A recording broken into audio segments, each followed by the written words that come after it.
ரொம்ப சந்தோஷமா இருக்கு. ஏன்னா பெரிய ஸ்டார்ஸ் இருக்க படங்களுக்கு இந்த மாதிரி மீடியா சப்போர்ட் கிடைக்கிறது வந்து ரொம்ப ஈஸி. பட் இந்த மாதிரி ஒரு முயற்சிக்கு, இந்த மாதிரியான ஒரு நல்ல விஷயத்துக்கு இவ்வளோ பேர் வந்து இந்த படத்தை பார்த்து ஊக்குவிச்சு அதுக்கப்புறம் அடுத்து எங்களோட இப்படி அசோசியேட் பண்ணி இருக்கிறது வந்து ரொம்ப ரொம்ப பெரிய விஷயமா நான் நினைக்கிறேன். அண்ட் ஆஹா தமிழ் வந்து ஃப்ரம் டே ஒன் புது முயற்சிகளுக்கும் வித்தியாசமான கதைகளுக்கும் நிறைய வாய்ப்பு கொடுத்துருக்கு. ஃபார் இன்ஸ்டன்ஸ் பேட்டகாளி ஒரு ஜல்லிக்கட்டு பேக்ட்ராப்பாக வச்ச ஒரு ஒரு சீரீஸ், அதை நீங்கள் எல்லாரும் பார்த்துருப்பீங்க. அது டைரக்ட் பண்ணதும் ஒரு டெபியூட்டன்ட் டைரக்டர் தான். ஸோ அதே மாதிரி ரத்த சாட்சி, அதுக்கப்புறம் உடன்பால், இந்த மாதிரி நிறைய வித்தியாசமான கதைகளை நாங்கள் கொடுத்துருக்கோம். அந்த வழியில் வந்து Aha find is a new initiative by Aha Tamil.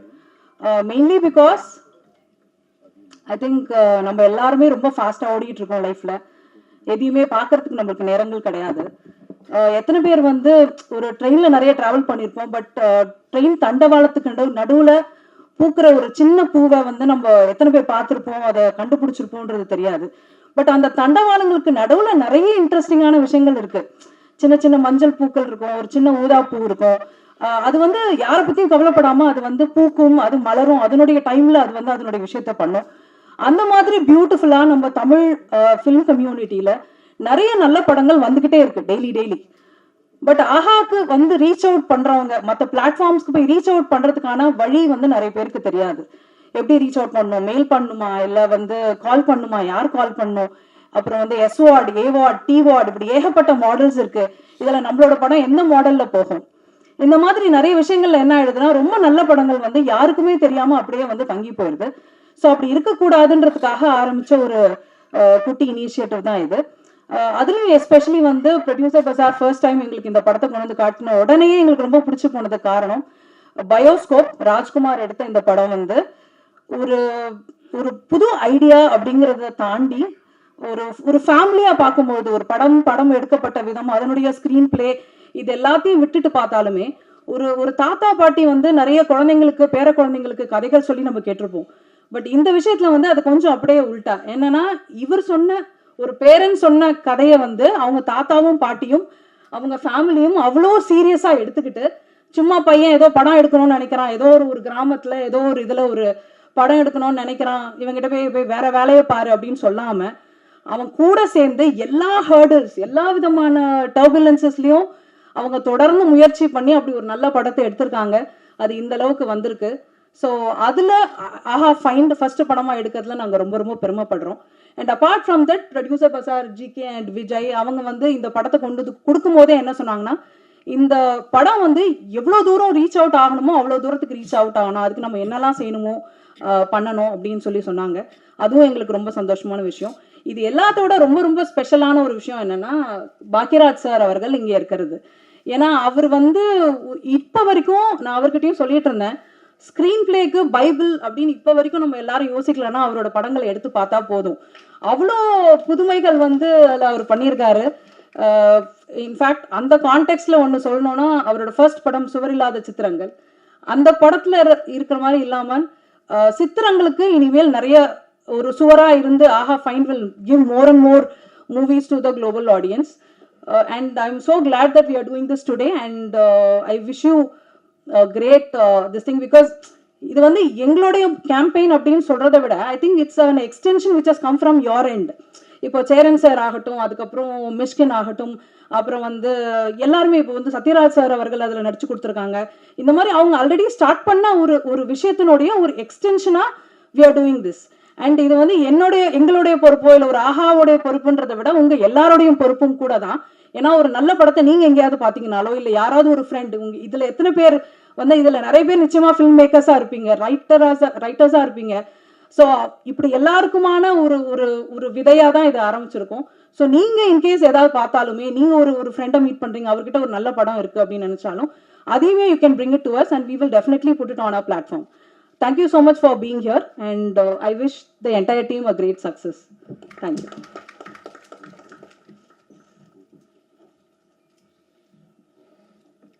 I'd like to invite the co-producer of the film, Mr. Adiman, to kindly be on stage.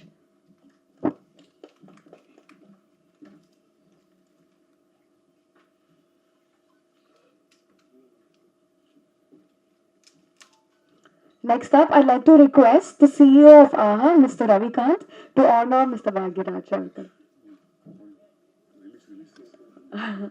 To release AHA Find. I apologize. இது ரொம்ப ஒரு ஸ்பெஷலான moment.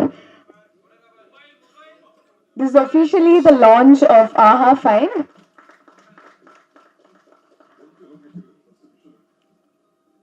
Bioscope is the first release and இதே மாதிரி நிறைய படங்கள் தொடர்ந்து they should release. So wishing you your team all the best and success in the world.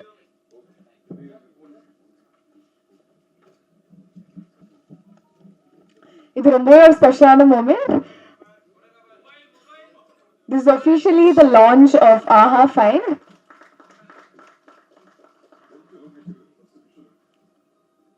Bioscope is the first release and இதே மாதிரி நிறைய படங்கள் தொடர்ந்து they should release.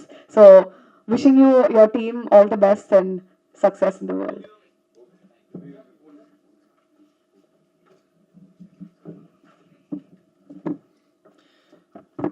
எல்லாருக்கும் வணக்கம்.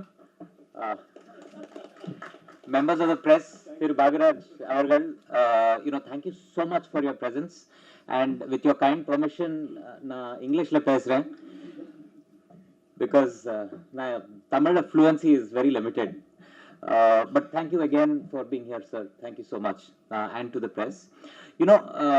From the time AHA was launched in April 2022, we have been committed to bringing the most entertaining original stories to the viewer, to the Tamil viewer, be it Pettakali, Rathasachi, Sattur railway station, Maruti Nagar police station, and most recently, Veramari office, which was a real big success story, which led us to do a season 2 as well.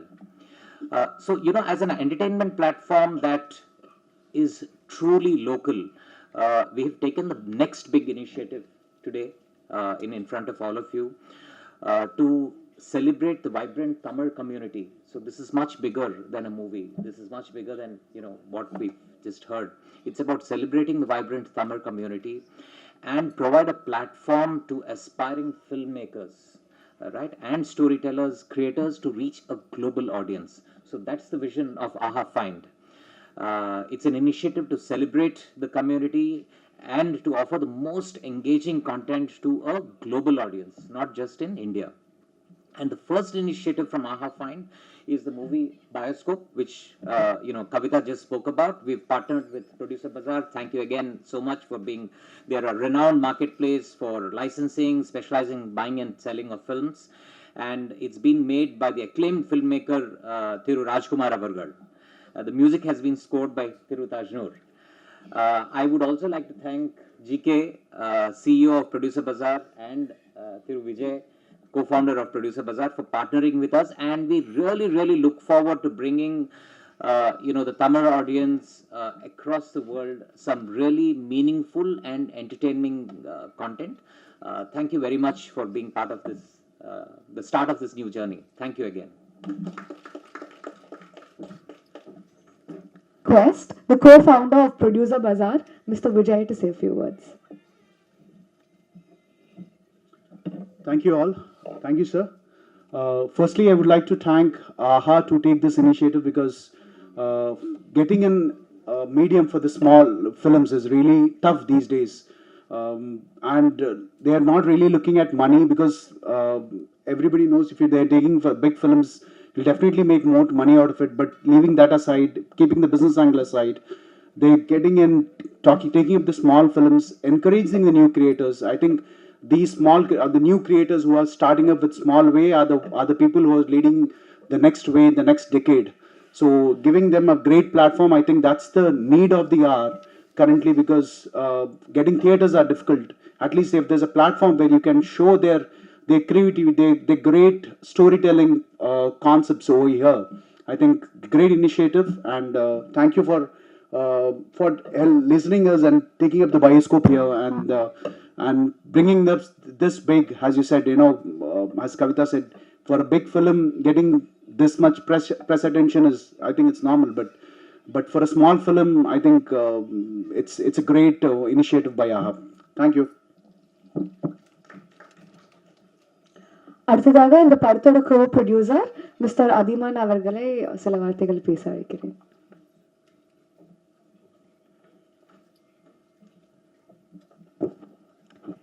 இனிய மாலை வணக்கம்.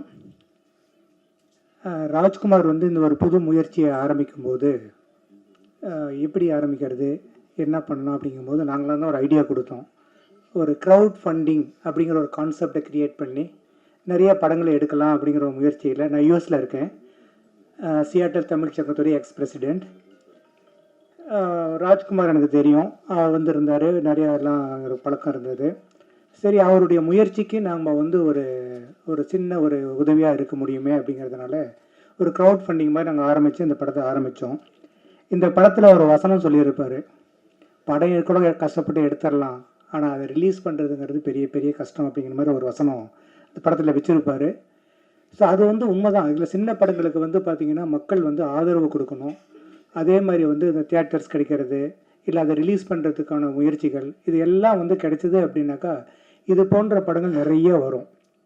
இப்போ கிட்டத்தட்ட ஒரு 4-5 படம் already ரெடியாக இருக்குது, எங்ககிட்டயே இருக்குது யூஎஸில்.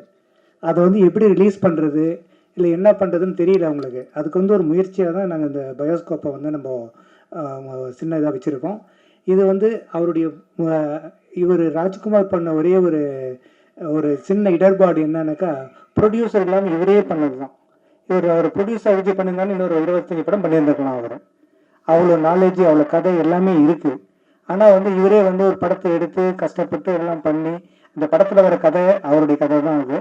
அதனால் முயற்சிகளில் இன்றைக்கி தான் 3ஆம் தேதி ரிலீஸ் ஆக போகுது. அப்படிங்கிறதுனால ரொம்ப மகிழ்ச்சியாக இருக்குது. நீங்கள் எல்லாம் சப்போர்ட் பண்ணுங்கள். எல்லா பத்திரிகையாளர்கள், நண்பர்கள், யூடியூப் சேனல்ஸோடைய உரிமையாளர்கள் இது எல்லாமே இருக்கிறீங்க.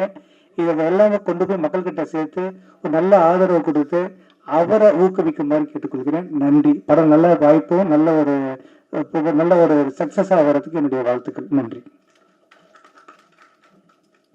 அடுத்ததாக இந்த படத்தோட மியூசிக் டைரக்டர் மிஸ்டர் தாஜ்னூர் அவர்களை பேச அழைக்கிறேன்.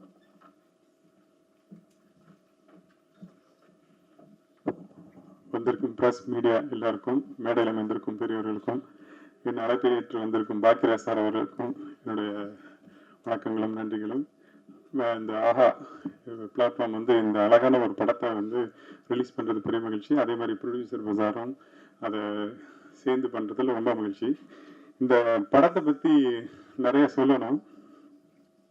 இது ஒரு கொஞ்ச நாளாக நாங்கள் பண்ணிட்டு இருந்த ஒரு விஷயம், கொஞ்ச நாள் ஆயிடுச்சு முடிச்சு. அதில் நிறைய மாற்றங்கள், நிறைய ஒரு விஷயங்கள். உண்மையாகவே இந்த படத்துக்கு மியூசிக் பண்ணுறது ரொம்ப டஃப்பாக இருந்தது எனக்கு. எந்த ஜேனரில் போகிறதுன்ட்டு ரொம்ப யோசனையாக இருந்தது. ஒரு லவ் இல்லை இந்த மாதிரி ஏதாவது இருந்ததுன்னா ஈஸியாக பண்ணிடலாம். பட் இந்த இதுக்கு பண்ணுறதுக்கு எந்த இதுவுமே இப்படி பண்ணால் அது மிகையாக இருக்குது, இல்லை குறைவாக இருக்குது, இந்த மாதிரி அந்த விதத்தில் ரொம்ப டஃப்பாக இருந்து இப்போ நீங்கள் பார்த்தது தான் கடைசியாக வந்த அவுட்புட். ஸோ ராஜ்குமார் சாரை பற்றி நிறைய சொல்லணும். அதாவது ஒரு புது விஷயத்துக்கு நானும் நிறைய விஷயங்கள் யோசிச்சுட்டு இருப்பேன், எப்படி பண்ணணும், என்ன பண்ணணும்ட்டுன்னு. அவர் சொல்ற ஒவ்வொரு விஷயமுமே என்னை இது முடிக்கும் பார்க்காத விஷயமா தான் நான் அவரோட விஷயங்கள் எல்லாம் பார்த்தேன். ஸோ இந்த படம் வந்த உடனே முதல்ல பார்க்கும்போது இந்த நிறைய இடத்துல என்னை அறியாமையே கண்ணீர் தண்ணி வந்துருச்சு. அந்த மாதிரி அந்த 2-3 இடத்துல நீங்கள் பார்த்துருப்பீங்க. அதே மாதிரி காமெடியும் சரி, நிறையா சீன் எடுத்துட்டார். இப்போ இந்த ட்ரிம் பண்ணதில் இன்னும் ரொம்ப அழகாக வந்திருந்தது. ஸோ உங்களுடைய சப்போர்ட் எல்லாம் இது கொடுத்து ஒரு கரெக்டாக வரணும்னு நம்புகிறேன். Thank you very much. Next up, I'd like to call upon the CEO and producer of Producer Bazaar, Mr. G.K. Tandavkar sir. எல்லாருக்கும் வணக்கம். ரொம்ப அருமையான ஒரு மாலை வேலையாக தான் நான் பார்க்குறேன். ஸோ எல்லாருக்கும் ப்ரொடியூசர் பஜார்னு சொல்கிறாங்க அப்படின்னா என்ன அப்படின்றதே ஒரு ஒரு கேள்வியாக இருக்கும்னு நினைக்கிறேன். ஃபஸ்ட்டு ஒரு 1 மினிட்டை டக்குன்னு நாங்கள் என்ன பண்ணுறோன்றதை சொல்லிடுறோம். ஸோ இது ஒரு திரைப்படங்களுக்கான திரைப்பட வர்த்தக எப்படி ஒரு மூவியை சேல்ஸ் பண்ணுறதுக்கான ஒரு பிளாட்ஃபார்ம், ஒரு online market place. For movie rights sales and acquiring அப்படின்றதுக்கான ஒரு பிளாட்ஃபார்ம் இது. ஒரு 2 இயர்ஸாக நாங்கள் அதை பில்ட் பண்ணிகிட்டு இருக்கோம். அண்ட் அதை பற்றின ஒரு டிஸ்கஷன் தனியாக, அது என்ன பண்ணுறோம் ஏது பண்ணுறோன்றதெல்லாம் டீட்டெயிலாக சொல்கிறேன். ஸோ ராஜ்குமார் வந்து எனக்கு இயக்குனர் குழந்தை வேலப்பன் மூலமாக எங்ககிட்ட வந்தார். வந்துட்டு இந்த படத்தை வந்து எங்கிட்ட காமிச்சார். அண்ட் நண்பன் குழந்தையும் வந்து இந்த படம் நீ கண்டிப்பாக பார்க்கணும் அப்படின்னாரு. இந்த படம் பார்த்த உடனே டிஸ்டர்ப் பண்ணுச்சு இந்த படம். ஏன்னா வந்து என்னோட பேக்ரவுண்டும் வந்து நானும் ஒரு படம் பண்ணியிருக்கேன் அண்ட் படம் ப்ரொடியூஸ் பண்ணியிருக்கேன், ஃபெயிலியர்ஸ் பார்த்தாச்சு, சக்ஸஸும் பார்த்துருக்கேன். அப்படின்னும் போது அதோட பெயின் பாயிண்ட் என்னன்னு எனக்கு நல்லா உணர முடிஞ்சது. அது என்னோட ரிலேட் ஆகிட்டேன் நான் பயங்கரமாக அந்த படத்தோட. அண்டு சில காரணங்களால் அப்போ என்னால் அதை தொடர முடியல, ரிலீஸ் பண்ண முடியலன்னு சொல்லிட்டோம். அண்ட் நாங்களும் மற்ற வேலைகளுக்குள்ளெல்லாம் போயிட்டோம். அப்புறம் சுற்றி அந்த ஜேர்னி வந்து எங்ககிட்டயும் மறுபடியும் வந்துச்சு.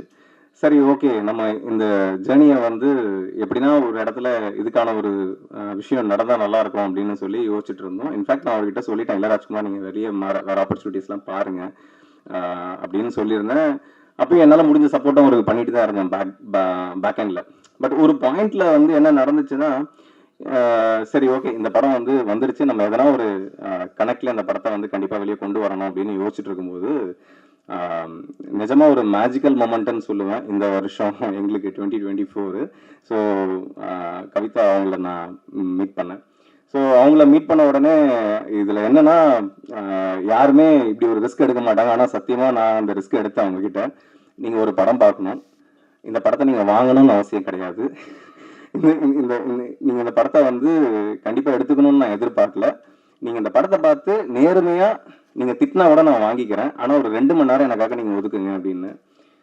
சரி பார்க்கலாம் அப்படின்னாங்க ஃபஸ்ட்டு. அதுக்கப்புறம் ஒரு வாரம் ஆச்சு, திரும்ப ஃபாலோ பண்ணேன். சரி அதுக்கப்புறம் சரி நான் வரேன் அப்படின்னாங்க. ஓகேங்க அப்படின்னு சொன்னோம், பேசி முடித்தோம். அதுக்கப்புறம் என்ன படம் அப்படின்னாங்க. இல்லை அது மட்டும் கேட்காதீங்க அப்படின்னு. அப்புறம் அவங்க என்ன பண்ணாங்க, சரி இல்லைங்க நீங்கள் பெசாம விமியோ லிங்க் அனுப்பிடுங்களா பார்த்துடலான்னாங்க. அது அவங்க ராஜ்குமார் இருக்கார் பார்த்தீங்கன்னா, நீங்கள் சொத்தை எழுதி கொடுக்க சொன்னால் கூட எழுதி கொடுத்துருவாரு. அந்த விமியோ லிங்க் கேட்டு அவர்கிட்ட வாங்குறதுக்குள்ள நாங்கள் செத்துருவோம். அது தரமாட்டார். சார் படம் சார் தியேட்டரில் வந்து பார்க்கணும் சார், அப்போ தான் சார் அந்த ஃபீல் பயங்கரமாக இருக்கும், ப்ளீஸ் சார் அப்படின்னு. அப்புறம் இல்லைங்க நீங்கள் தியேட்டரில் வந்து பார்த்தா தான் நல்லாயிருக்கும் அப்படின்னு சொல்லி அவங்கள கன்வின்ஸ் பண்ணி, அதுக்கப்புறம் நாளைக்கு ஷோனா இன்னைக்கு சாயந்தரம் கேட்குறாங்க, என்ன படம்னாச்சு சொல்லுங்கள், நான் டீமுக்கு சொல்லணும், என்னை ஏன் இப்படி படுத்துறீங்க அப்படின்னாங்க. இல்லை ப்ளீஸ் நம்பி வாங்க, கண்டிப்பாக இந்த படம் வந்து உங்களை சாட்டிஸ்ஃபை பண்ணும், ஒரு 2 hours அப்படின்னு. படம் பேர் கூட சொல்ல மாட்டீங்களா அப்படின்னாங்க. இல்லைங்க அப்படின்னு. அப்புறம் விஜய் வேற என் கோஃபவுண்ட் பார்ட்னர் வேறு திட்டுறாரு, உனக்கு வேறு வேலையே இல்லையா, ஏன் இந்த மாதிரி ரிஸ்க் எடுக்கிற? ஏன்னா இங்கே இருக்கிற பையர்ஸில் சென்சிபிளான பையர்ஸ் அவங்க தான்.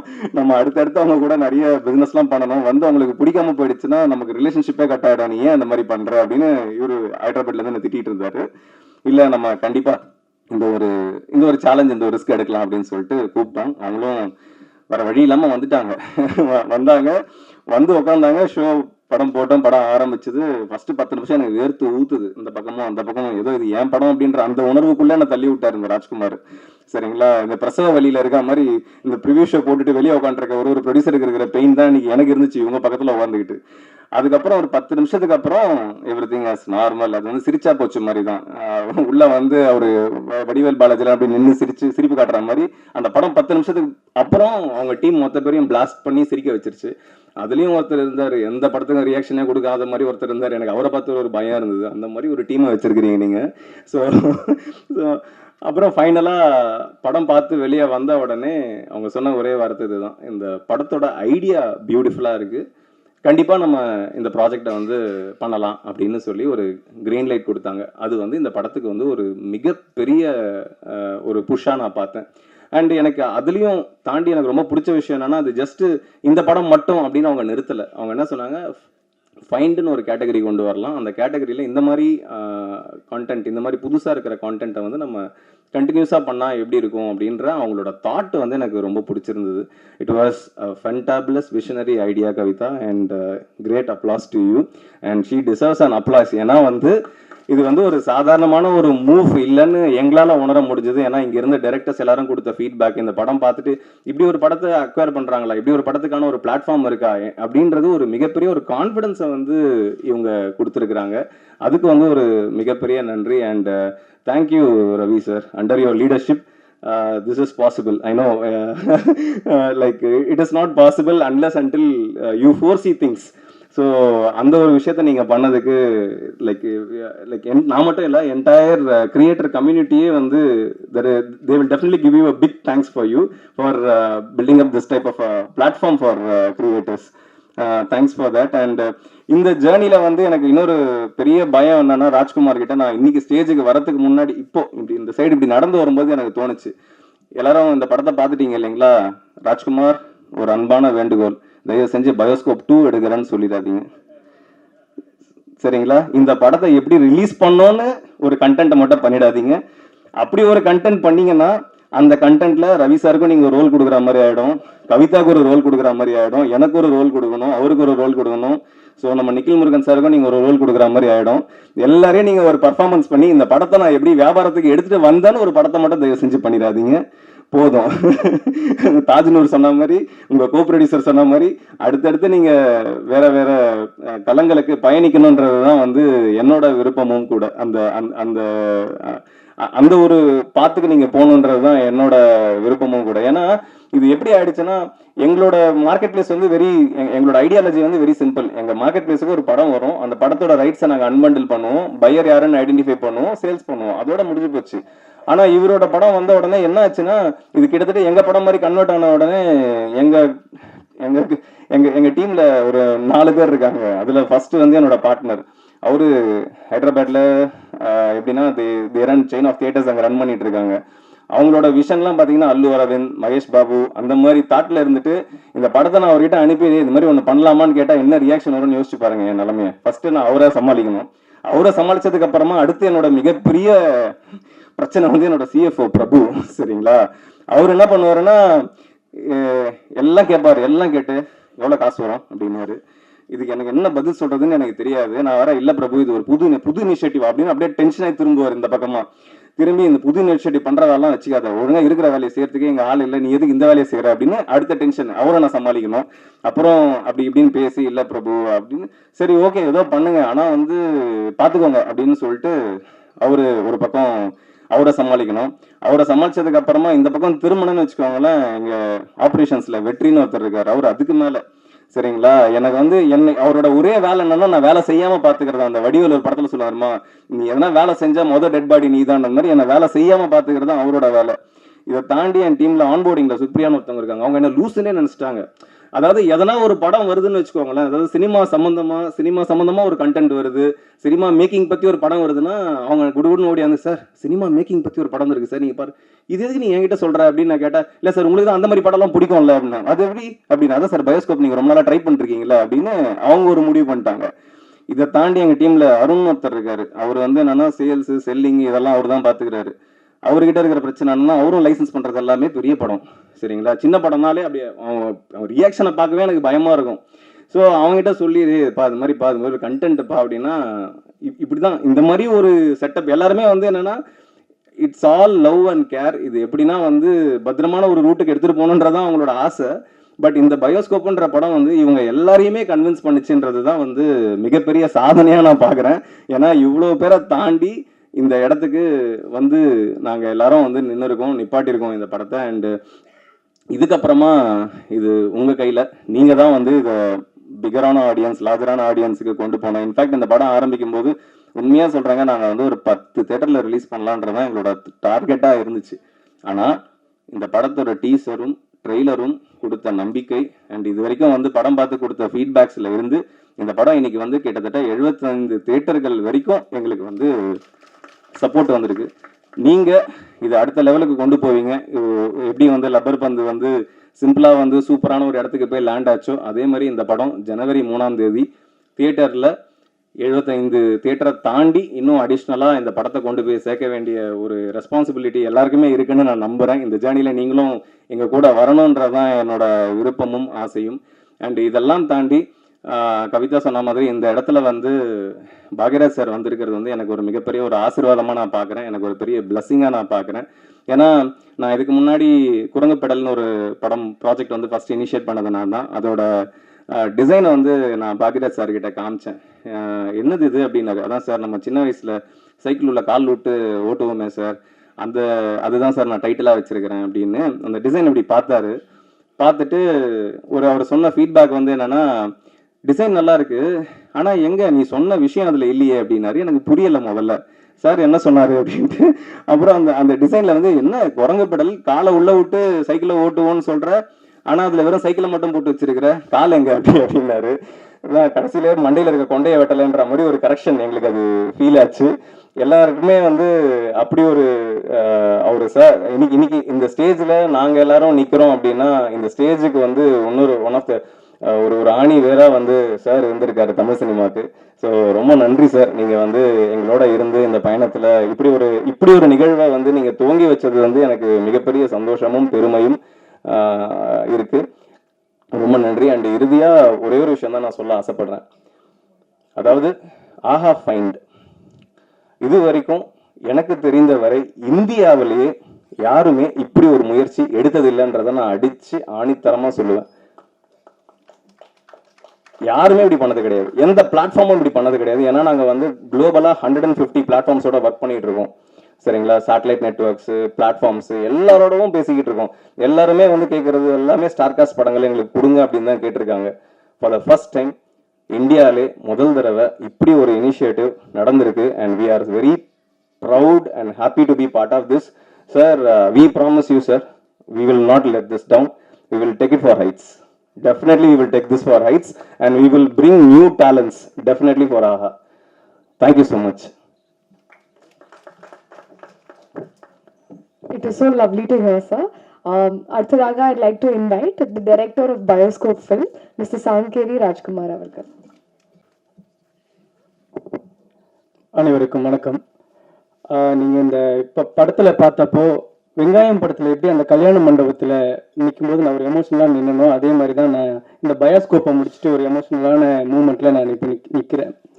ஏன்னா நம்ம எடுத்த படத்தால் ஒரு உயிர் காப்பாற்றப்பட்டுச்சு அப்படிங்கிறது எனக்கு அப்போ ரொம்ப எமோஷ்னலாக இருந்துச்சு.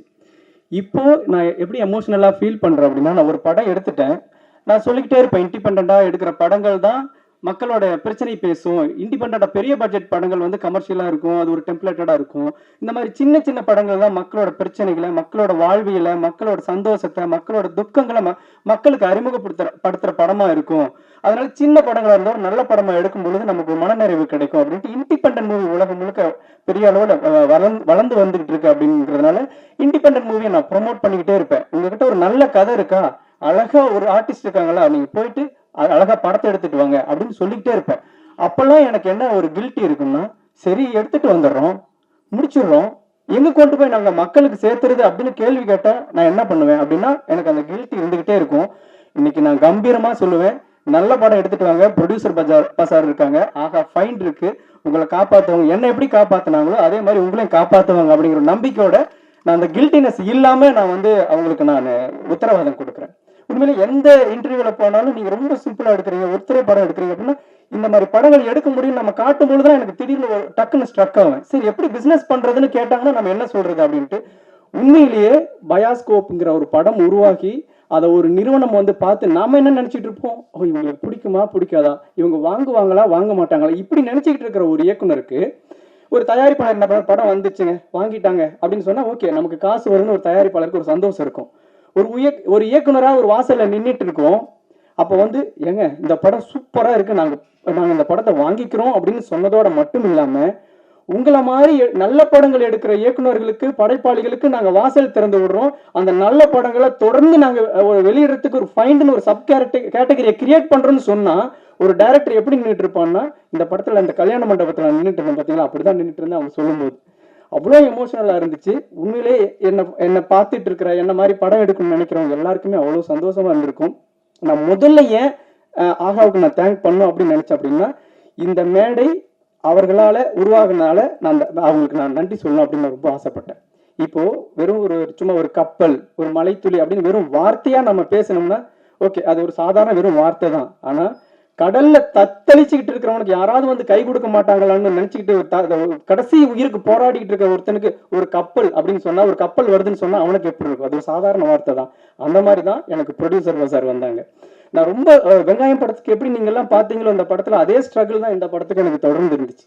இது எனக்கு மட்டும் இல்ல, தொடர்ந்து கேபிள் சங்கர் சார் மாதிரி ஒரு நல்ல படங்களை ஆதரிச்சு போராடிட்டு மக்கள்கிட்ட கொண்டு போய் சேர்த்தணும்னு போராடிட்டு இருக்கிற அவங்களுக்கு தெரியும்.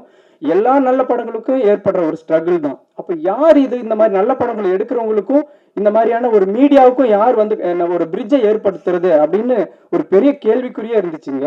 அதை வந்து ப்ரொடியூசர் பசார் ரொம்ப அழகா செஞ்சு இந்த மேடையை உருவாக்கி இருக்காங்க. அவங்களுக்கும் நான் நன்றிகளை தெரிவிச்சுக்கணும். நான் ரிவேர்ஸில் போகிறேன், ஏன்னா எங்கிருந்து தொடங்குச்சோ அப்படி ஆர்டராக வரதை விட நான் ரிவேர்ஸில் போகிறது எனக்கு ரொம்ப பிடிச்சிருந்துச்சு.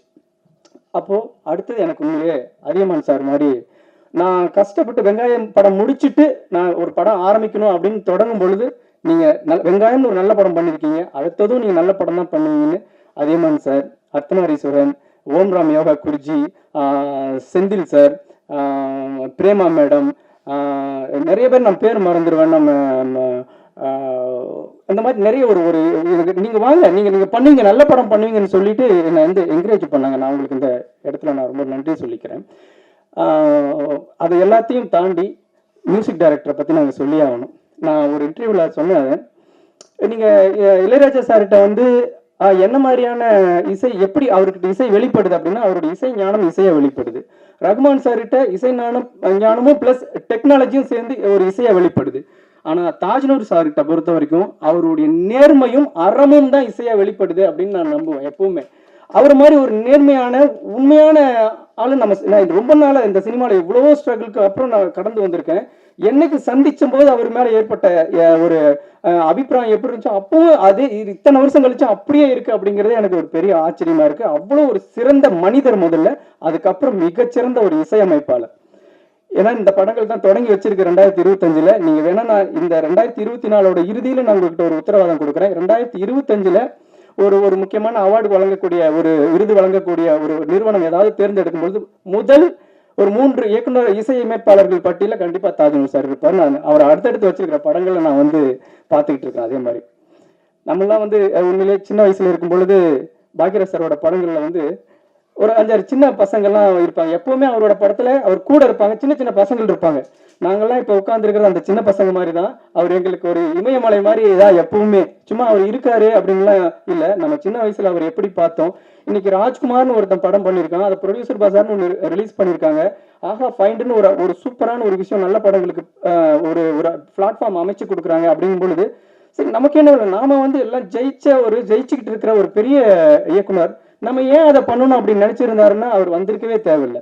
எங்க ஒரு நல்ல படம், எங்க ஒரு நல்ல விஷயம் நடந்தாலும் யார் ஒரு படைப்பாளிக்கு எங்கெல்லாம் காப்பாற்றப்பட்டாலும் அந்த இடத்துல நம்ம போய் கரம் கொடுக்கணும், அந்த இடத்துல நம்ம நிக்கணும், அவன் அந்த இடத்துல அவனோட வளர்ச்சிக்கு நம்ம தட்டி கொடுக்கணும் அப்படின்னு நினைக்கிறாரு. அப்படிங்கும் பொழுது உண்மையிலேயே சார், தமிழ் சினிமாவில் நாங்கள் எங்களை மாதிரி ஒரு நல்ல படம் பண்ணணும்னு நினைச்சிட்டு இருக்கிற அத்தனை இயக்குனர் சார்பாகவும் உங்களுக்கு எங்களுடைய நன்றிகளை தெரிவிச்சுக்கிறோம். அப்புறம் என்னோட டீம் இந்த இடத்துல நான் சொல்லி ஆகணும். உண்மையிலே நான் ரொம்ப வெங்காயம் படத்துக்கு அப்புறம் என்னுடைய ரொம்ப முக்கியமான காலகட்டம் எதுன்னா அடுத்து நான் என்ன படம் பண்றது, என்ன பண்ண ஒரு பெரிய தேக்கம். எல்லாருமே ஒரு இன்டர்வியூல சொல்லுவாங்க, எனக்கு வந்து இந்த ப்ரொடியூசர் இல்லைன்னா எனக்கு லைஃப் இருந்திருக்காது, இந்த டைரக்டர் இல்லைன்னா எனக்கு லைஃப் இருந்திருக்காது, குடும்பத்துல யாராவது ஒருத்தர் இல்லைன்னா லைஃப் இருந்திருக்காது அப்படின்ட்டு. ஃபர்ஸ்ட் எந்த டைரக்டருமே சொல்லியிருக்க மாட்டாங்க, ஒரு அசிஸ்டன்ட் டைரக்டர் இல்லைன்னா நான் எல்லாமே போயிருப்பேன் அப்படின்னு எந்த டைரக்டருமே சொல்லியிருக்க மாட்டாங்க. ஆனா நான் சொல்றேன், ரொம்ப முடங்கி போய் ஒரு இருட்டில் கிடந்தப்போ பிரபுன்னு ஒருத்தர் வந்தார், என்னுடைய அசிஸ்டன்ட் டைரக்டர். வந்து என்னங்க பண்ண போறீங்க, நீங்க ஏங்க வெங்காயம் ஒரு படம் பண்ணிட்டு ஏங்க இப்படி உட்காந்துட்டு இருக்கீங்க, தட்டி எழுப்பி எந்திரிங்க, நம்ம படம் பண்ணுவோம், எப்படி கிரியேட் பண்றது எனக்கு தெரியும் அப்படின்ட்டு ஒரு 25 பேரை உருவாக்கி, ஒரு ப்ரொடியூசர்களை உருவாக்கி இன்னைக்கு வரைக்கும் வெங்காயம் படம் சக்சஸ்ஃபுல் எல்லாம் அவர் பார்க்கவே இல்லை. அதுக்கப்புறம் தான் வந்தார் என்கிட்ட. எப்ப நான் வந்து டவுன்ஃபாலுக்கு போறனோ அன்னைக்கு வந்து இத்தனை வருடமும் நீ ஜெயிக்காம உன்னை விட்டு போக மாட்டேன்டான்னு ஒருத்தர் கங்கணம் கட்டிக்கிட்டு இந்த இடத்துல கொண்டாந்து நிறுத்துற வரைக்கும் அவங்க குடும்பத்துல இருக்கிற பிரச்சனைகள், அவங்களோட தனிப்பட்ட விஷயம் எதை பத்தியுமே கவலைப்படாம இன்னைக்கு நான் இந்த இடத்துல வந்து நிக்கிற வரைக்கும் அவர் கை கட்டிக்கிட்டு வேடிக்கை பாக்குறாரு. அப்படின்னா ஒரு அசிஸ்டன்ட் டைரக்டர் காப்பாற்றப்பட்ட, ஒரு உதவி இயக்குனரால் காப்பாற்றப்பட்ட இயக்குனருங்கிறதே நான் பெருமையா சொல்லிக்குவேன். அதுல எனக்கு எந்த விதமான தயக்கமும் இல்லை.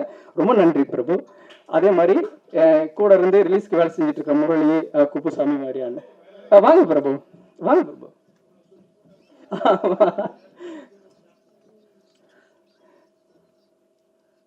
சார், நான் எதுவுமே அவர்கிட்ட இருந்து எதுவுமே எதிர்பார்த்தது இல்லை சார்.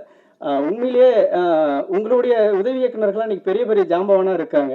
ஆனா இவர் என்னை வந்து கொண்டு வந்து இந்த இடத்துல நிறுத்துறதுக்கு அவர் இரவு பகல வேலை பார்த்தாரு. இவர்கிட்ட நான் எப்படி இவரை பத்தி சொல்றேன்னு தெரியல. உண்மையிலேயே ஒரு அசிஸ்டன்ட் டைரக்டரா வந்தவர் இன்னைக்கு வந்து என்னை வந்து ஜெயிச்சு வச்சுட்டு தான் நான் வந்து நகருவேன் அப்படிங்கிற ஒரு கங்கணம் கட்டிட்டு வேலை செஞ்ச மாதிரி செஞ்சாரு சார். அந்த வந்து நான் லைஃப்ல நான் மறக்கவே மாட்டேன். எத்தனையோ பேர் வந்தாங்க என்னுடைய நான் அப்படி தேங்கி நிக்கிறத பார்த்துட்டு போயிட்டாங்க. அதாவது அற்ற குளத்தில் அருநீர் பறவை போல குற்றலிந்தீர்வார் உறவல்லர், அக்குளத்தில் கெட்டியும் ஆம்பலும் நெய்தலும் போல ஒட்டி உறவருவார் உறவுன்ட்டு ஒரு முதுமொழி இருக்கும். ஒரு குளத்துல தண்ணி இருக்கும்போது நிறைய குருவிங்க வரும், பறவைங்க வரும், என்ன மீன் இருக்கும், நத்தை இருக்கும். அதை பொறுக்கி சாப்பிட்றதுக்கு வந்து அந்த தண்ணி இருக்கிற வரைக்கும் அதுங்க வந்து கூடிய குளத்தை சுத்தி சுத்தி இருக்காது, ஜகஜோதியா இருக்கும். அந்த குளத்துல ஒண்ணுமே இல்லைன்னா அங்க ஒண்ணுமே இருக்காது. ஆனா அந்த குளத்துல பூத்த தாமரை, ஆம்பல், அந்த நாணல் எல்லாம் அந்த குளத்தோடய சேர்ந்து வாடும்போது அந்த அந்த அந்த பூவும் சேர்ந்து வாடி கிடக்கும்ல, அந்த மாதிரி என்னோட நான் வாடும்போது வாடி நின்னாரு, நான் மகிழும் போது மகிழ் நின்னாரு. அதனால அவருக்கு நான் எல்லாரோட ரொம்ப நான் நன்றி கடன்பட்டிருக்கேன். அதை தாண்டி என்னுடைய குடும்பம், என்னுடைய குடும்பத்துக்கு நான் பெரிய நன்றி ஏன் தனியா நான் சொல்ல தேவைன்னா இந்த படமே ஒரு பெரிய தேங்க்ஸ் கார்டு தான். என் பின்னாடி நின்ன எல்லாருக்கும் நான் வந்து அப்பா, அம்மா, தாத்தா, பாட்டி, இதுல வந்து என்ன ஒரு விஷயம்னா, இந்த படத்தை எடுத்து வெளியிடறதுக்குள்ள ஒரு தாத்தா இங்க வர முடியாத அளவுக்கு ரொம்ப உடனே இல்லாம போயிட்டாரு, ஒரு தாத்தா இல்லாமலே போயிட்டாரு. அவங்களாம் அதை பார்த்திருந்தா அவ்வளவு சந்தோஷப்பட்டிருப்பாங்க. என்னுடைய மனைவி, அவங்க அப்பா அம்மா எந்த இடத்துல 10 ரூபா இருந்தா அதுக்கான செலவு படுத்துக்குவாங்க, 50 ரூபா இருந்தா அதுக்கான செலவுகளை வச்சுக்குவாங்க. எந்த இடத்துலயுமே ஏன் நீங்க வந்து இந்த வறுமையை வந்து என்ன ஃபீல் பண்ணாமையே என்னை காப்பாத்தினதுக்கு என்னுடைய மனைவிக்கு, என்னுடைய குடும்பத்தார் எல்லாத்துக்கும் நான் ரொம்ப நன்றி கடன் பட்டிருக்கேன். தொடர்ந்து நான் என்கிட்ட ஒரு பெரிய பிரச்சனை இருக்கு. கொஞ்சம் முக்கியமானவங்களெல்லாம் ஞாபகப்படுத்தி சொல்லிடுவேன், ரொம்ப முக்கியமானவங்களை மறந்துடுவேன். நான் யாரையாவது மறந்துருந்தேன்னா அவங்க ரொம்ப முக்கியமானவங்கன்னு நீங்க நினைச்சுக்குங்க. அதை தாண்டி எனக்கு இப்பவுமே வெங்காயம் படத்துக்கு வரைக்கும் இன்னைக்குமே ஒரு நிகில் சார்கிட்ட எப்படி இருப்பாங்களோ அதே மாதிரிதான் இந்த பத்திரிகையாளர்கள், தொலைக்காட்சி நண்பர்கள் எல்லாருமே என்னோட பர்சனலா அவ்வளோ அன்பா இருப்பாங்க. எது நடந்தாலும் விஷ் பண்ணுவாங்க. உண்மையில எனக்கு இங்க இருக்கவங்க எல்லாருமே நிகில் சாருக்கு தெரிஞ்ச மாதிரி எனக்குமே எல்லாருமே தெரிஞ்சவங்க, அன்பா இருக்கக்கூடியவங்க. என்னோட அடுத்தது இவன் ஏதாவது வரமாட்டானா, ஏதாவது பண்ண மாட்டானா, ஒரு நல்ல படம் பண்ண மாட்டானா, அதை நம்ம வந்து ப்ரொமோட் பண்ண மாட்டோமா அப்படிங்கிற மாதிரியான ஒரு எதிர்பார்ப்பில் இருக்கிற மாதிரியான ஒரு நண்பர்கள் தான். நான் உங்களுக்கு அந்த இடத்துல நான் நன்றி சொல்லிக்கணும். இது எல்லாத்தையும் தாண்டி ஏன் நான் ஃபைனல் டச்சா வைக்கணும் அப்படின்ட்டு ஒருத்தர் வந்து வச்சிருக்காருன்னா சார் ரவி சார் அவர்கள். ஏன்னா இங்க இருக்கிறவங்க தமிழ்நாட்டு கல்ச்சரை வந்து தெரியும், இந்த படத்தோட விஷயம் தெரியும், ஒரு நல்ல படம் பண்றதுக்கு என்னென்னலாம் ஸ்ட்ரகிள் இருக்குன்னு தெரியும்.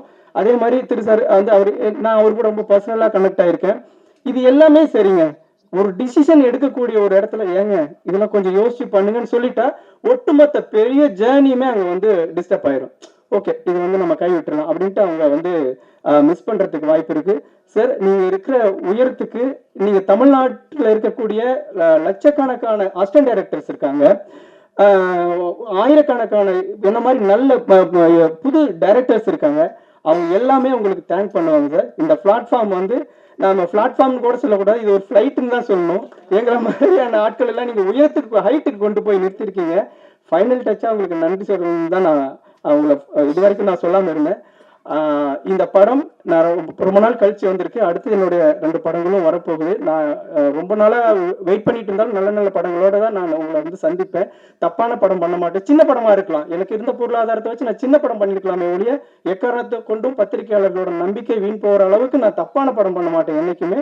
அது நான் இன்னும் கொஞ்சம் எனக்கான பெரிய வாய்ப்புகள் கிடைக்கும் போது இன்னும் இதுல ஏதாவது சின்ன சின்ன குறைகள் இருந்தாலும் அதை சரி பண்ணி நான் நிச்சயமா பெரிய படமா பண்ணுவேன். உண்மையிலே நான் ரொம்ப சந்தோஷமா நினைக்கிறேன். எனக்கு பின்னால் வரக்கூடிய இயக்குநர்களுக்கு ஒரு பாதை அமைச்சு கொடுக்கக்கூடிய ஆகாவோட ஃபைண்டுங்கிற ஒரு புதிய உதயத்தை இந்த பயாஸ்கோப் உருவாக்கி கொடுத்திருக்கு. அந்த பயாஸ்கோப்பை நான் உருவாக்குனேன் அப்படிங்கிற ஒரு பெருமிதத்தோட விடைபெறுகிறேன். நன்றி, வணக்கம்.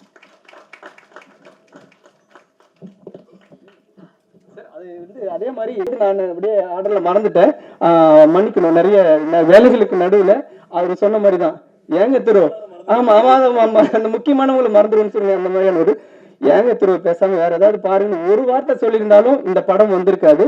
இது நீங்க கொடுக்கக்கூடிய வாழ்வு அப்படிங்கிறது. இங்க வந்து இந்த சினிமா பத்தி எதுவுமே தெரியாம இங்க வந்திருக்காங்க, எங்க படத்துல நடிச்சவங்க எல்லாம் வந்திருக்காங்க. ஏன்னா பாக்கியராஜ் சார் பேசின உடனே கண்டிப்பா நம்ம மேல கூப்பிடலாமா? இப்ப கூப்பிடலாம். நான் பாக்கியராஜ் சார் ரொம்ப நேரம் வெயிட் பண்ணக்கூடாது, கூப்பிடலாமா சார்? ஓகே. இந்த படத்துல இந்த நடிச்சவங்க மேல வாங்க. உதவி இயக்குநர்கள், எனக்கு உதவியா இருந்தவங்க எல்லாம் கொஞ்சம் மேல வாங்க டக்குன்னு. கொஞ்சம் சார் ரொம்ப நேரமா வெயிட் பண்றாரு, நம்ம அவருடைய சூழல் புரிஞ்சுக்கிட்டு நம்ம வந்து கொஞ்சம் டக்குன்னு வந்துடலாம். உங்களுக்கு அறிமுகப்படுத்துறதுக்காக தான்.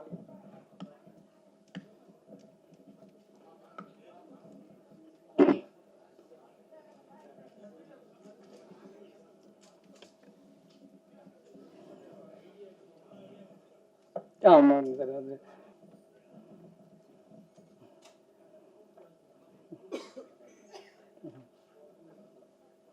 வாங்கம்மா டக்குன்னு. இந்த இடைவெளியில நான் இந்த படத்தை தொடங்கும் பொழுது எனக்கு பண உதவி செஞ்சு எனக்கு இது வரைக்கும் எப்ப ராஜ்குமார் இந்த படம் எப்ப எனக்கு திருப்பி தருவ அப்படின்னு எந்த ஒரு வார்த்தையும் சொல்லாம எனக்காக அன்போட காத்திருந்த அனைவருக்கும், அதாவது Omram yoga sir, Athiyaman sir, Sridhar, Jesudas, Senthil அண்ணா, மலேசியா காமராஜ் சார், சண்முகம் அண்ணா, ஈஸ்வர் அர்த்து சார், பிரேமா மேடம், சுரேஷ் மாம்ஸ், இவங்க எல்லாருக்கும் என்னுடைய மனமார்ந்த நன்றிகளை தெரிவிச்சுக்கிறேன்.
கொடுத்திருக்காரு. Fantastic actor, amazing writer and fantabulous director as well.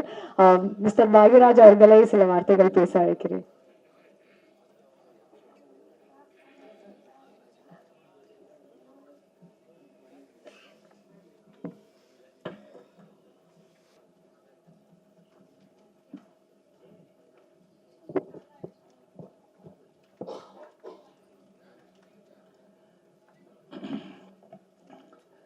மரியாதைக்குரிய பத்திரிகையாளர் நண்பர்கள், ஊடக நண்பர்கள்,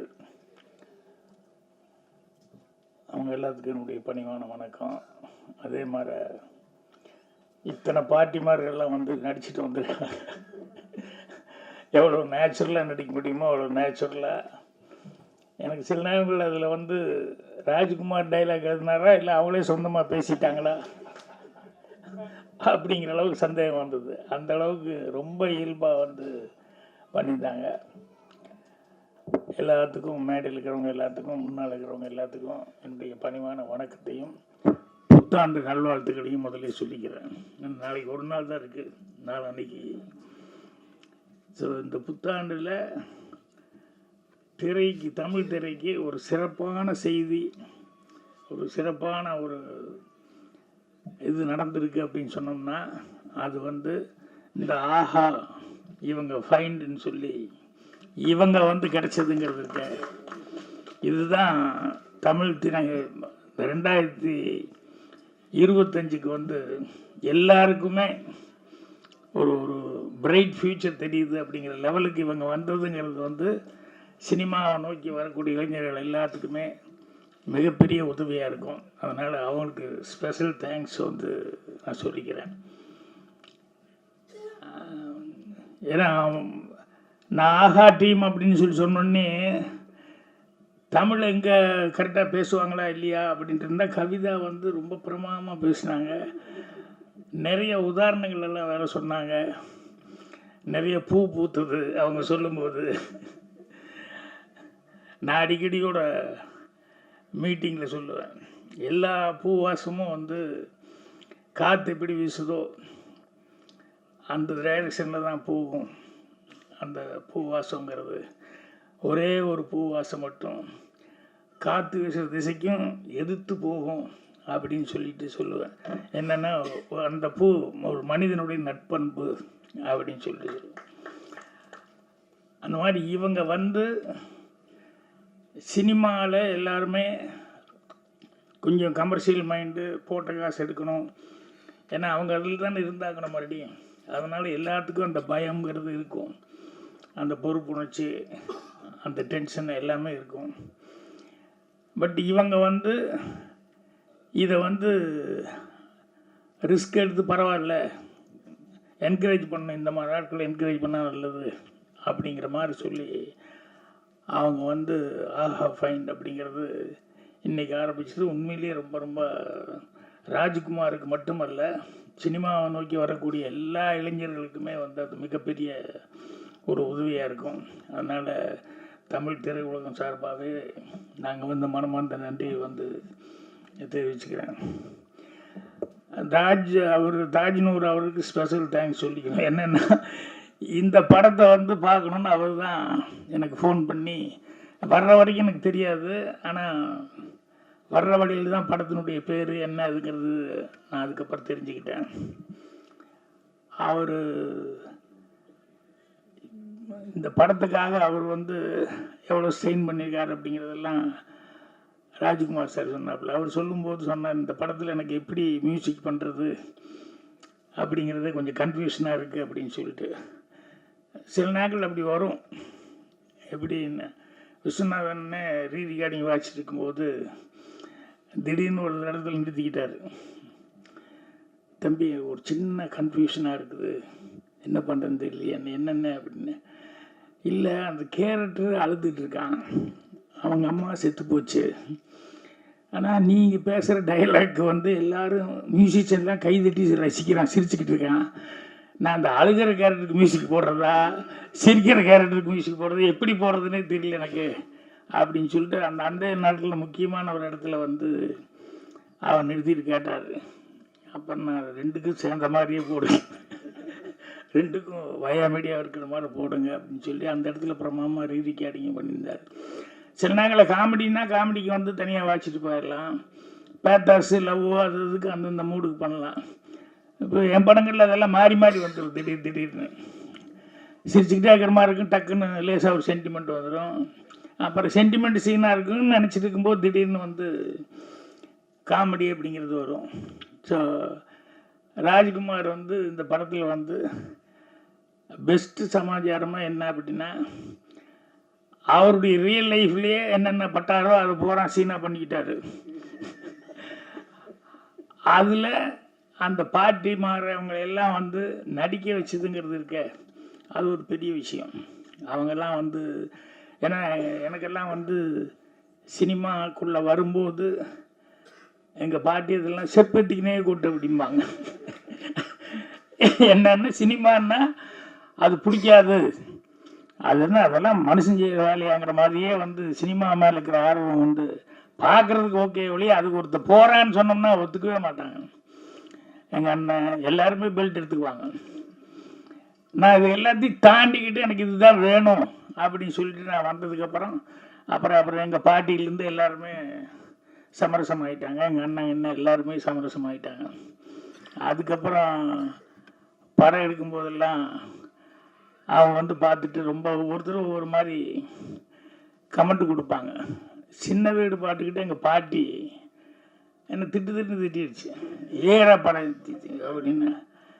நல்லா தான் பாட்டி எடுத்துருக்கேன், நல்லது என்ன நல்லா தான், உங்கள் அம்மா எல்லாம் குண்டு இல்லையா, பொண்டாட்டி கொஞ்சம் குண்டுங்கிறக்கா எங்கே வேணால் ஊர் மாறி போயிடுறா அப்படின்னு.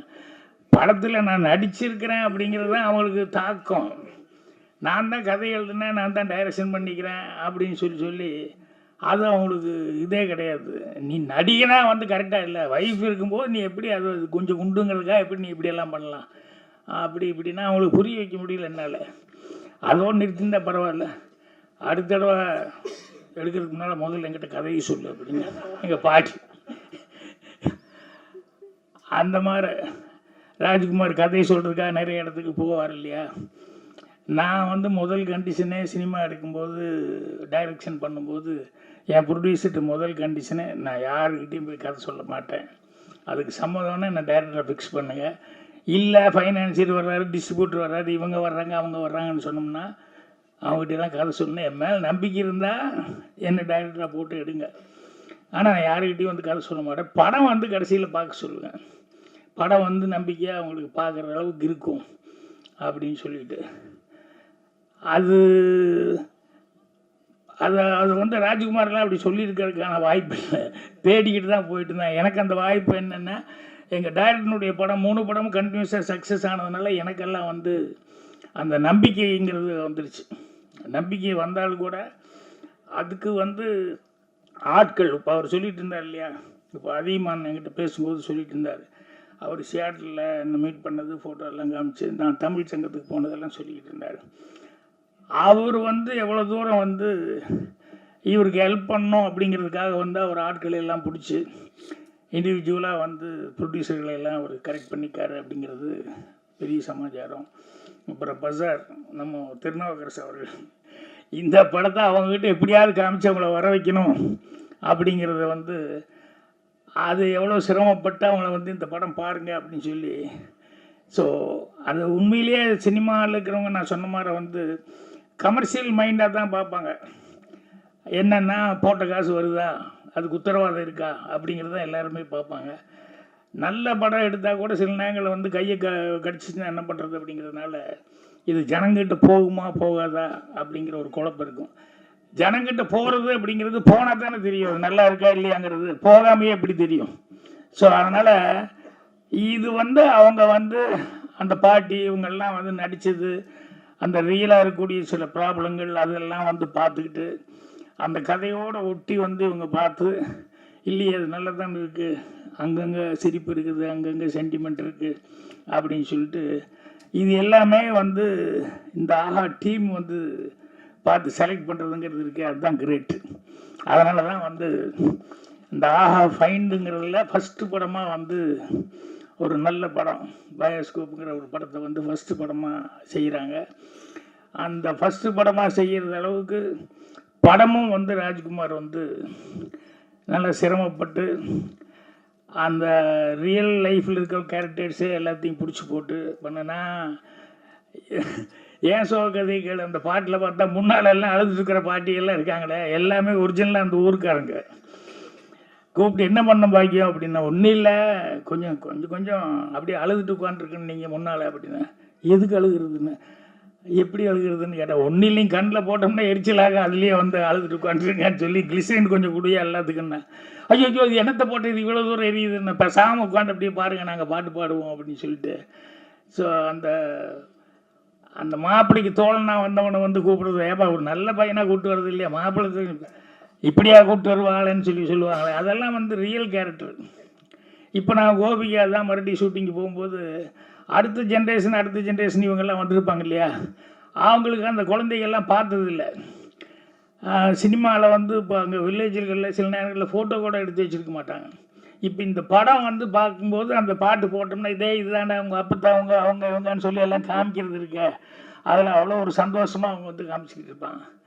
அந்த மாதிரி விளக்கு வச்ச நேரத்தில் பாட்டில் என் அசிஸ்டண்ட்டு பவானி அவங்க தாத்தா பாட்டி அந்த ஓப்பனிங் சீனுக்கு அந்த விளக்கு வச்ச நேரத்தில் பாட்டு கொடுக்குறதுக்கு முன்னால் அந்த சோறு விட்டுறதுக்கு அந்த ஒரிஜினல் தாத்தா பாட்டி இது பண்ணால் முதல்ல பாட்டியெல்லாம் ஓகேன்றுச்சு. தாத்தா வந்து அட பரிசல் எங்கே உள்ளே வந்து அவ்வளோ தூரமெல்லாம் நான் வரமாட்டேன், நான் போ அப்படின்னு சொல்லி நீ போயிட்டு வா அப்படின்ட்டுச்சு. அப்புறம் பாட்டியை கூப்பிட்டா, அவர் இல்லாமல் நான் மட்டும் வந்து யாருக்கோ சோறு விட்டுறதுக்கு நான் எங்கே வர்றேன் அப்படின்னு, அதெல்லாம் வரமாட்டேன் அப்படின்னு சொல்லிட்டு அப்புறம் 2 பேர்த்தையுமே ஒரிஜினல் பேரையே வந்து கஷ்டப்பட்டு எடுத்துகிட்டு போய் கடைசியில் ஷார்ட் எடுத்தோம். ஸோ அந்த மாதிரி ரியல் கேரக்டர்ஸு சினிமாவில் பார்க்கும்போது கல்லாப்பட்டி சிங்காரமெல்லாம் அவர் ஏன் அவ்வளோ தூரம் இருந்ததுன்னா, எனக்கு தத்ரூபமாக அந்த மாதிரி கேரக்டர்ஸ்லாம் இருக்காங்க. சூர்யா சித்திரங்களில் அதே மாதிரி அந்த டெய்லர் கேரக்டர்லாம் பார்த்தோம்னா ஒரிஜினலாகவே அந்த மாதிரி பேசிகிட்டு இருக்கிற கேரக்டர்ஸ் இருக்காங்க. ஸோ இதெல்லாம் சினிமாவில் வைக்கும்போது கண்டிப்பாக ரசிப்பாங்க அப்படின்னு சொல்லிட்டு ஒரு நம்பிக்கையோடு நம்பிக்கிறேன். ஆனால் என்னென்னா டேஸ்ட் வந்து ஒவ்வொருத்தருக்கும் ஒவ்வொரு மாதிரி இருக்கும். சில பேர்த்துக்கு சில கதையை சொல்லும்போது இது என்ன சார் இது இப்படி இருக்குது அப்படி இருக்குது அப்படிமா, படமாக வந்து பார்த்தா தான் அதுக்கப்புறம் சரி அப்படின்னு சொல்லுவாங்க. ஸோ அதனால தான் நிறைய பேர் போய் கதை சொல்ல போகும்போது மாட்டிட்டு முழிக்கிறதுக்கு காரணமே என்னென்னா, அவங்க வந்து டேஸ்ட் ஒன்றா இருக்கும், இவங்க கதை சொல்ல போகிறவங்க ரொம்ப நம்பிக்கையோடு இருப்பான், இது கண்டிப்பாக ஜனங்கிட்ட போய் சேரும் அப்படின்னு நம்பிக்கையாக இருப்பான். அது சிங்க் ஆகிறது சில நேரங்களில் ஈஸியாக இருக்கும், சில நேரங்களில் கஷ்டமாகவும் போயிடும். அதனால் ராஜ்குமாரை பொறுத்த வரைக்கும் அதிகமான ஆட்கள் திருநாவுக்கரசு மாதிரி இவங்கெல்லாம் வந்து இருந்ததுனால இந்த ஆஹா டீம் கிடைச்சதுங்கிறது வந்து ஒரு மிகப்பெரிய ஒரு இது வந்து இவங்களுக்கு மட்டும் கிடைச்சதா இல்லை, நான் சொன்ன மாதிரி தமிழ் இண்டஸ்ட்ரிக்கே வந்து சின்ன படம் எடுக்கிறவங்க எல்லாத்துக்குமே இது வந்து மிகப்பெரிய ஒரு உதவியாக இருக்குது. ஸோ அதுக்கு வந்து ஸ்பெஷல் தேங்க்ஸ் சொல்லிக்கிறேன். ராஜ்குமார் படத்தை பற்றி நான் பெருசாக ஒன்றும் சொல்லணுங்கிறது இல்லை, ஏன்னா படமே வந்து ரியலிஸ்டிக்காக இருக்குது. எல்லோரும் அங்கங்கே சிரிச்சுக்கிட்டு இருக்காங்க, பாட்டி கீட்டி எல்லாமே அவங்கவுங்க நடிக்கும்போது ஜனங்க ப்ரெஸ் ரியாக்ஷனே அந்த அளவுக்கு இருந்தது. ஸோ அதனால் நீங்கள் ஒரு இடம் மட்டும் நான் கொஞ்சம் ஃபீல் பண்ணிக்கிட்டேன். என்னென்னா இந்த ஜோசியத்தை பற்றி சொன்னீங்க இல்லையா, அது எல்லாருமே அப்படி தப்பான ஆட்கள் இல்லை. அதை வந்து நீங்கள் அந்த அந்த ப்ரொஃபஷனே அப்படின்னு சொல்லி எங்கேயா ஒரு இடத்துல பாயிண்ட் பண்ணியிருக்கலாம். ஏன்னா எல்லாத்துலேயும் நல்லது கெட்டதுங்கிறது இருக்குது. இப்போ இதெல்லாம் சாமி மாற கடைசி வரைக்கும் சர்ச்சைக்குரிய பிரச்சனை தான், ஜோசியங்கிறது சர்ச்சைக்குரிய பிரச்சனை தான். ஆனால் எனக்கு தெரிஞ்சு ஜோசியத்தில் வந்து அந்த கணக்கு மேத்ஸ் அப்படிங்கிறத வச்சுக்கிட்டு சில பேர் சொல்லுவாங்க. அந்த மேத்ஸ்ன்னு சொன்னது இவங்க எப்படி சொன்னாங்க அப்படின்னு சொன்னோம்னா எனக்கு ரொம்ப ஆச்சரியமாக இருக்கும். நான் இப்போ 4 நாளைக்கு முன்னாடி கூட சொல்லிகிட்டு இருந்தேன். முரளி வீட்டில் வந்து என்னோடய அசிஸ்டண்ட் தான் தமிழ் சிற்பி, அவர் வந்து கட்டமெல்லாம் பார்த்து அதெல்லாம் சொல்லுவார். முரளி வீட்டுக்கு போனப்போ முரளிக்கே அவங்க பையனுக்கு யாருக்கோ பாருங்க அப்படின்னு சொல்லி ஜாதகமெல்லாம் எடுத்து நீட்டினப்போ இவர் அப்படியே பார்த்துக்காரு. அவங்க பொண்ணு அவங்க என்னென்னா அந்த பொண்ணுக்கு சுத்தமாக படிப்பே வராது, இது தேராது, எப்படி கல்யாணம் முடிச்சுட்டா விட்டுற போகிறோம் அப்படிங்கிற லெவலில் அவங்க நினச்சிருந்தாங்க. இவர் போய் இவங்களுக்கெல்லாம் பார்த்துக்கும்போது இது பொண்ணு ஜாதகமாக, ஆமாம் இந்த பொண்ணு டாக்டர் ஆகுங்க அப்படின்னு. இது 8ஆம் கிளாஸ் 10ஆம் கிளாஸ் தேர்றதே ரொம்ப கஷ்டம், விளையாடுறீங்களா நீங்கள் அப்படின்னு சொல்லிட்டு யாருமே வீட்டில் நம்பலையா. அவர் வந்து டாக்டர் ஆகுன்னு சொன்னார். உண்மையிலே அந்த பொண்ணு டாக்டர் ஆகிடுச்சு. அதுக்கப்புறம் என்னன்னா எப்படி சிற்பி இப்படி சொல்கிறீங்க அப்படின்னா, சார் இது ஒரு கணக்கு தான் சார், அதனால் வந்து சில விஷயங்கள் வந்து கரெக்டாக ஒர்க் அவுட் ஆகுது.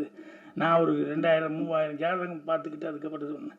ஆனால் எல்லாரும் அந்த மாதிரி கெட்டிக்காரத்தனமாக இருப்பாங்கன்னு சொல்ல முடியாது. இதை வச்சு பொழப்பு நடத்திட்டு இருக்கவங்க நிறைய பேர் இருக்காங்க. நீங்கள் சொல்லும்போது அந்த மாதிரி ஆட்களை மட்டும்தான் நம்ம மென்ஷன் பண்ண மாதிரி இருக்கணும். ஏன்னா அதில் வேறு மாதிரி இருக்கிறவங்கெல்லாம் இருக்காங்க இல்லையா. ஸோ ஆனாலும் படத்தில் வந்து அந்த மெசேஜுங்கிறது வந்து கடைசியில் அந்த குழந்தைகள்லாம் பேசுகிற மெசேஜ் இருக்க, அது வந்து ரொம்ப கன்வின்சிங்கான மெசேஜாக இருந்தது.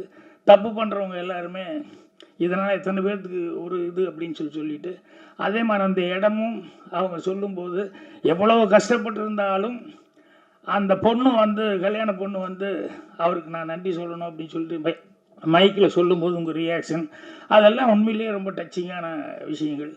ஸோ இந்த படம் கண்டிப்பாக ஜனங்கக்கிட்ட கண்டிப்பாக அதை, ஏன்னா அவங்க வர வைக்கிறது தான் கஷ்டம், வந்துட்டாங்கன்னா ஆரம்பத்துலேருந்து கடைசி வரைக்கும் அவங்க சிரிச்சுக்கிட்டு ஜாலியாக என்ஜாய் பண்ணி படம் பார்ப்பாங்க. அதுக்கு உத்தரவாதமாக நிறைய சீன்ஸ் அந்த மாதிரி சீன்ஸ் இருக்குது. ஸோ ஆஹாவுக்கு மீண்டும் ஒரு முறை அவங்க ஃபைண்டுன்னு ஒன்று ஆரம்பித்ததுக்கு அவங்களுக்கு என்னுடைய மனமார்ந்த நன்றி தெரிவிக்கிறேன். அவங்களும் இந்த புது வருஷத்தில் 2025 அவங்களுடைய லேண்டிங்கும் ரொம்ப நல்லா இருக்கும். அவங்களால நிறைய பேர் இன்னும் நிறைய பேர் ராஜ்குமார் மாதிரி எல்லோரும் வந்து ரொம்ப சிறப்பான முறையில் இது பண்ணுவாங்க. பத்திரிகையாளர் அவங்களுக்கு வந்து ப்ரெஸ் ஷோவுக்கு வந்து போடுறதுங்கிறதெல்லாம் இப்போ ரேர் ஆகிப்போச்சு. எங்கேயா தேட்டரில் பார்த்துக்கோங்கிறான்னு சொல்கிறாங்களே ஒழிய முதல் நாளே படம் போடலாம் அப்படிங்கிறதெல்லாம் வந்து இப்போ ரொம்ப ரேர் ஆகிப்போச்சு. ஏன்னா அந்தளவுக்கு படங்கள் எடுக்கிறவங்களுக்கும் ஒரு பயம் இருக்குது, எதாவது தப்பாகி போகுமா அதாகி போகுமான்ட்டு. ப்ரெஸ்ஸு வந்து கண்டிப்பாக எல்லாத்துக்குமே நல்ல படங்கள் இருந்ததுன்னா சின்ன படமாக இருந்தால் கூட அவங்க தான் வளர்த்தி விட்றது, அவங்க வந்து எழுதுறது தான் வருது. இப்போ கேபிள் சங்கர்கிட்ட வந்து நீ கேட்டாங்க, என்னங்க இது ரிலீஸ் 3ஆம் தேதிங்கிறீங்க, என்னங்க இதுன்னு. இல்லை அது கொடுக்குறதெல்லாம் கொடுத்துட்டு தான் சார் இருக்கேன், நான் ஃபீட் பண்ணுறதெல்லாம் பண்ணிக்கிட்டு தான் இருக்கேன்னு நிறைய பேர் அது பார்த்துக்கிட்டு இது பண்ணிட்டுருக்காங்க அப்படின்னா. ஏன்னா சில படங்களுக்கு அது ரொம்ப தேவை, கொஞ்சம் ஆடியன்ஸை ரெடி பண்ணி தயார் பண்ணிட்டு அதுக்கப்புறமா ரிலீஸ் பண்ணது தான் நல்லாயிருக்கும். அதனால் தேட்டருக்கு வர வைக்கிறதுக்கு அதுக்குண்டான வேலைகள் இன்னும் 2-3 நாள் இருக்குது. அதனால் கரெக்டாக இன்னும் ஏதாவது ஒன்று பண்ணிக்கிண்ணி பண்ணணும். என்ன நிக்கில் ஏதாவது பண்ணிகிட்ருக்க, நீ ஏதாவது ஒன்று பண்ணிக்கிட்டு தான் இருப்ப. நிக்கில் மாதிரி சுறுசுறுப்பான ஆட்கள்லாம் பக்கபலமாக இருந்துக்கிட்டு இருக்காங்க. எனக்கு இங்கே வர்ற வரைக்கும் நிக்கில் வர்றது எனக்கு நிக்கில் தான் பிஆர் இது தெரியாது எனக்கு. அவர் தாஜ்னூர் கூப்பிட்டாருன்னு சொல்லிட்டு அதுக்கு மட்டும் நான் வந்துட்டேன்.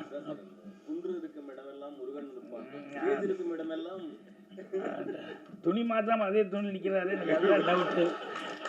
வந்து நேரம் 2 ட்ரெஸ்ஸாவது மாற்றிருக்கணும், மாற்றாமல் நிற்கிறாருங்கிறது. ஸோ பத்திரிகையாளர்கள் கண்டிப்பாக உங்களுடைய நல்ல ஆதரவை வந்து இவங்களுக்கு படத்துக்கும் கொடுக்கணும், இந்த பயோஸ்கோப் படத்துக்கும் கொடுக்கணும். அதே மாதிரி வந்து தமிழுக்காக வந்து இவ்வளோ தூரம் ஒரு சர்வீஸ் மென்டாலிட்டியோட ஆஹா ஃபைன்னு சொல்லி இதை ஆரம்பிக்கிறாங்க. அவங்களுக்கு உங்களுடைய ஆதரவு கொடுக்கணும்னு சொல்லி கேட்டுக்கிறேன். நன்றி, வணக்கம். Thank you sir. ஸோ அடுத்ததாக பயோஸ்கோப் படம் ரிலேட்டடான கொஸ்டின்ஸ் இல்லை ஆஹா ஃபைன் ரிலேட்டடான கொஸ்டின்ஸ் எதாவது இருந்தால் ப்ரெஸ் அண்ட் மீடியா நண்பர்கள் நீங்கள் கேட்கலாம்.